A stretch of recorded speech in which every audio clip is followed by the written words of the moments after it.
اس بات میں کوئی شک نہیں کہ ضرور تمہیں اللہ ہی کی طرف پھرنا ہے، تمہیں تمہارا پیدا کرنے والا تم کو پیدا بھی کر رہا ہے، تمہیں گائیڈ بھی کر رہا ہے، تمہارا زندگی حیات بھی بتا رہا ہے، مقصد حیات بھی بتا رہا ہے، تخلیق حیات بھی بتا رہا ہے۔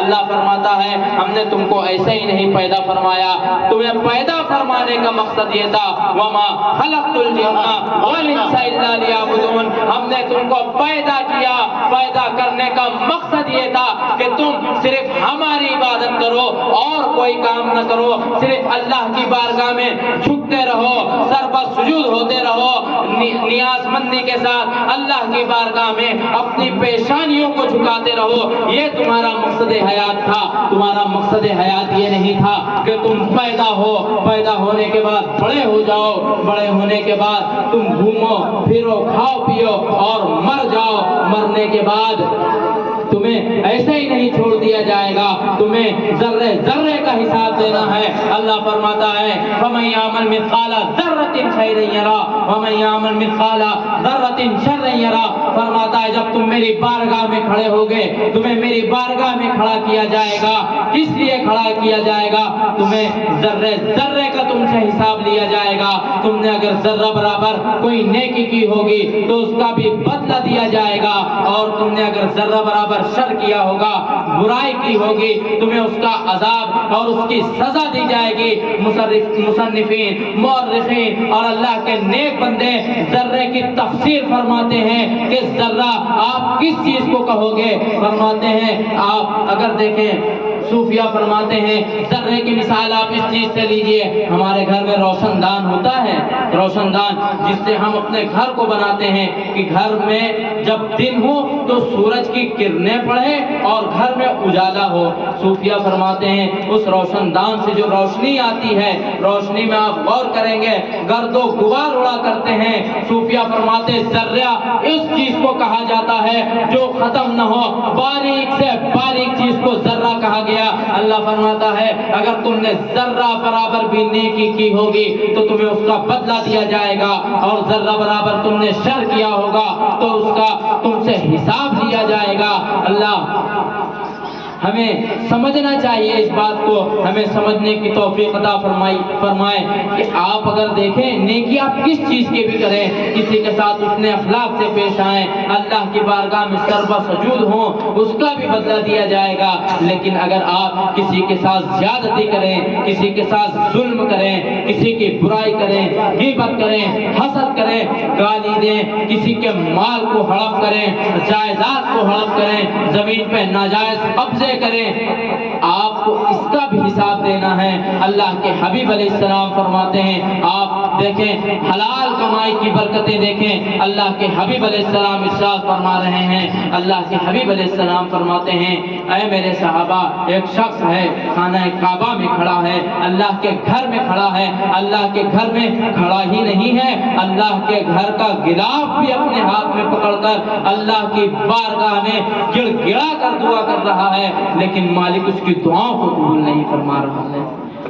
صحابہ گزار ہوتے ہیں یا رسول اللہ صلی اللہ علیہ وسلم، اے اللہ کے حبیب آپ پر ہماری جانیں قربان، کیسا بدبخت شخص ہے، کیسا بدبخت شخص ہے، اللہ کے گھر میں کھڑا ہے، خانہ کعبہ کا غلاف ہاتھ میں ہے، اللہ کی بارگاہ میں دعا کر رہا ہے، لیکن رب اس کی دعاؤں کو قبول نہیں فرما رہا ہے۔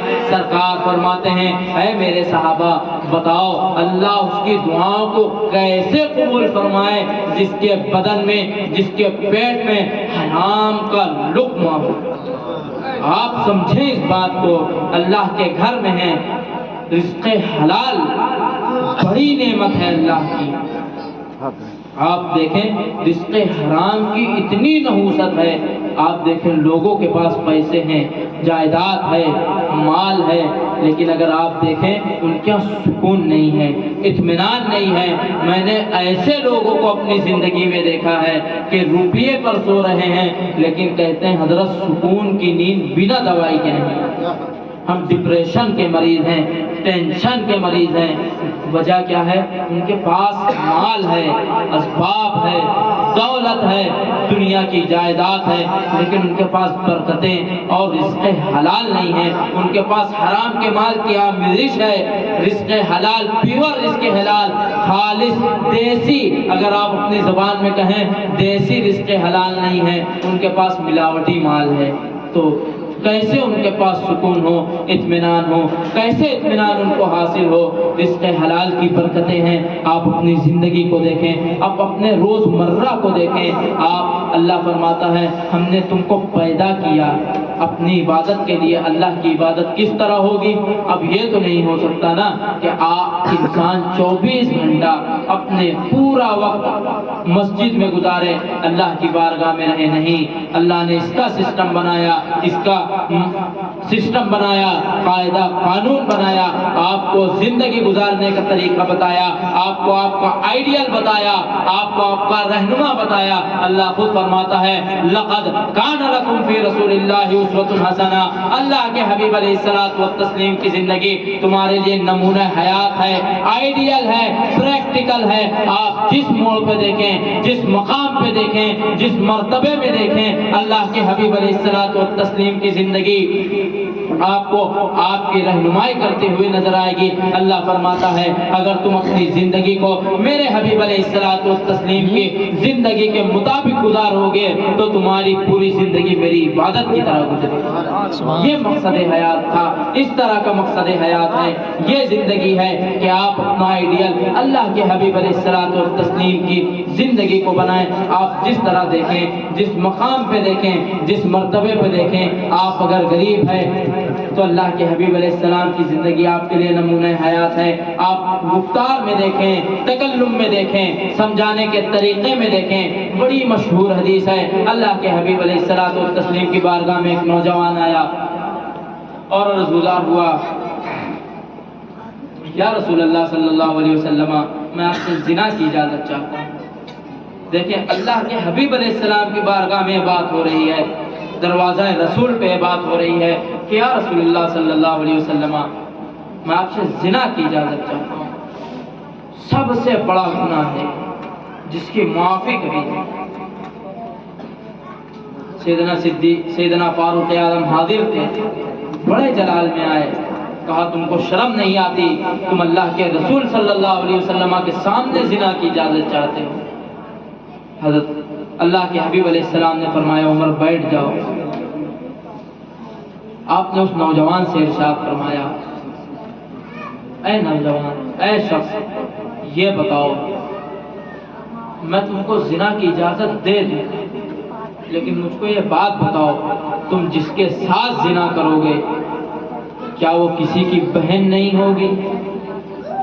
کہا یا رسول اللہ بالکل ہوگی۔ کہا یہ بات بتاؤ اگر تمہاری بہن پر گندی نظر ڈالے؟ کہا یا رسول اللہ آنکھیں نوچ لوں۔ پھر اللہ کے حبیب علیہ السلام ارشاد فرماتے ہیں کیا تم جس سے زنا کی اجازت چاہتے ہو، بدکاری کی اجازت چاہتے ہو، کیا وہ کسی کی بیٹی نہیں؟ کہا یا رسول اللہ بالکل، کوئی شک نہیں اس بات میں، وہ دنیا میں آئی ہے تو ضرور کسی نہ کسی کی بیٹی ہوگی۔ پھر آپ ارشاد فرماتے ہیں کوئی تمہاری بیٹی پہ گندی نیت ڈالے تو کہا یا رسول اللہ اس کو جان سے مار۔ کیا تم جس سے زنا کی اجازت چاہتے ہو کیا وہ کسی کی ماں نہیں؟ کہا یا رسول اللہ بالکل وہ کسی کی ماں ہوگی۔ تو آپ ارشاد فرماتے ہیں کیا تمہاری ماں پر اگر کوئی گندی نظر ڈالے، گندی نیت سے دیکھے تو تم اس کے ساتھ کیا معاملہ فرماؤ گے؟ کہا یا رسول اللہ جان لے لوں گا۔ تو کہا آپ ارشاد فرماتے ہیں بھلا میں تم کو کس طرح اجازت دوں جب تم اپنے گھر میں زنا نہیں ہونے دینا چاہتے، تم جان لینے پر تلے ہو تو تم غیر کے گھر میں کس طرح غلط نیت ڈالتے ہو؟ وہ شخص اللہ کے حبیب علیہ الصلوۃ والتسلیم کی بارگاہ میں توبہ استغفار کر کر ایمان لائے، حاضر ہوئے۔ یہ سمجھانے کا طریقہ تھا، یہ مقصد تھا اللہ کے حبیب علیہ الصلوۃ والتسلیم کا، کسی بھی طریقے سے آپ آئیں تو بالکل صحیح طریقے سے اور پرفیکٹ طریقے سے دین میں آئیں۔ آپ دیکھیں یہی اگر ہم اور آپ ہوتے تو ہم کیا کرتے؟ ہم اپنا جائزہ لیں، ہم خود کو اس جگہ رکھیں۔ ہم ہوتے تو کیا کرتے؟ ہم ہوتے تو مار پیٹ کی نوبت آتی، ہم ہوتے تو جھگڑا اور لڑائی کی نوبت آتی، لیکن یہ اللہ کے حبیب علیہ السلام کی زندگی ہے جو ہمیں درس دے رہی ہے کہ زندگی کس طرح گزارنا ہے، کس اینگل سے گزارنا ہے، کس طرح لوگوں سے بات کرنا ہے، کس طرح لوگوں سے گفتگو کرنا ہے۔ یہ تھا مقصد حیات۔ اسی لیے اللہ نے فرمایا لقد کان لکم فی رسول اللہ اسوۃ حسنہ، اللہ کے حبیب علیہ الصلوۃ والتسلیم کی زندگی تمہارے لیے نمونہ حیات ہے، آئیڈیل ہے، ایک رہنما ہے۔ آپ اپنی زندگی کے سامنے اللہ کے حبیب علیہ الصلوۃ والتسلیم کی زندگی کو رکھیں، 63 سالہ عمر مبارک کو دیکھیں، مختصر سی اور جامع معنی زندگی کو دیکھیں تو آپ کو سمجھ میں آئے گا کہ اللہ کے حبیب علیہ السلام نے ہمیں ہر چیز کی تعلیم فرمائی، چھوٹے سے چھوٹی اور بڑی سے بڑی چیز کی ہمیں تعلیم عطا فرمائی۔ اللہ کے نزدیک یہی ایک دین ہے جو مکمل ہے اور بہتر ہے۔ ان الدین عند اللہ الاسلام، اللہ کے نزدیک یہی اسلام ہے جو بہتر ہے، سب سے اچھا ہے۔ وہی دین تمہارے لیے بھی بہتر ہے جو تمہارے رب کے نزدیک بہتر ہے۔ ہمارا معاملہ کیا ہے؟ ہماری زندگی کیا ہے؟ اللہ خود فرماتا ہے بل تؤثرون الحیات الدنیا، ہم نے اپنی زندگی کی توجہات، ترجیحات دنیا کی طرف مائل کر دی۔ وہ دنیا، اللہ کے حبیب علیہ السلام فرماتے ہیں کہ دنیا کی حیثیت، دنیا کا مقام، دنیا کا مرتبہ اللہ کے نزدیک اتنا کمتر اور اتنا بدتر ہے، اگر آپ سوچے بدتر سے بدتر تو آپ نہیں سوچ سکتے۔ اللہ کے حبیب علیہ السلام فرماتے ہیں اللہ کے نزدیک، اللہ کے قرب میں، اللہ کے یہاں دنیا کی حیثیت اگر مچھر کے پر کے برابر ہوتی، مچھر کے پر کی کیا حیثیت ہے؟ اتنی بڑی دنیا ہے، مچھر کے پر کی حیثیت کیا ہے؟ اگر آپ اس طرح مسل دیں تو مچھر کا پر آپ کو نظر نہ آئے۔ اللہ کے حبیب علیہ السلام فرماتے ہیں اللہ کے نزدیک، اللہ کے یہاں دنیا کی حیثیت اگر مچھر کے پر کے برابر بھی ہوتی تو اللہ اس دنیا میں کسی کافر کو ایک گھونٹ پانی نصیب نہ کرتا۔ آپ دیکھیں، اس بات کو سمجھیں، دنیا کتنی بدتر اور کم ہے۔ اللہ خود فرماتا ہے قل متاع الدنیا قلیل، دنیا کا مال و متاع، دنیا کی دولت مختصر سی ہے، تھوڑی سی ہے۔ اللہ کے حبیب علیہ السلام دوسری جگہ اپنے صحابہ کو ارشاد فرماتے ہیں ایک راستے سے گزر ہو رہا تھا، ایک بکری مری ہوئی پڑی تھی، اس کے اوپر کیڑے لگے تھے، بدبودار تھی۔ اللہ